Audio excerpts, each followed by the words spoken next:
Kailash and Manas Sarovar ఈ యొక్క 2 పదాలు వినంగానే ప్రతి ఆధ్యాత్మిక చింతన ఉన్నటువంటి ప్రతి హిందుత్వ భావం ఉన్నటువంటి ప్రతి ఒక్కరికి lifetime achievement and lifetime డ్రీమ్గా భావిస్తారని మీరే చెప్తున్నారు. ఒక శ్లోకం మనకు మహాన్యాసంలో చెప్తుందమ్మా, కైలాస శిఖరే రమ్యే శంకరస్య శివాలయే దేవతాస్తత్ర మోదంతి తన్మే మనశివ సంకల్పమస్తు అని.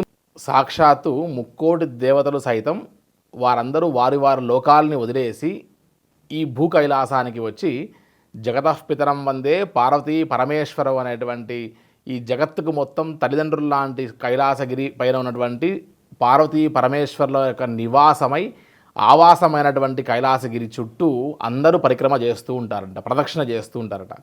ఇతనికి మనం చూస్తే స్వామివారికి సురాసుర పూజితాయ నమః అని ఒక పేరమ్మ. అంటే దేవతలు రాక్షసులు ఇద్దరితో పూజింపబడేటువంటి వారు ఎవరైనా ఉన్నారు అంటే ముక్కోటి దేవతల్లో కేవలం ఒక ఈశ్వరుడు మాత్రమే అని చెప్తారమ్మ.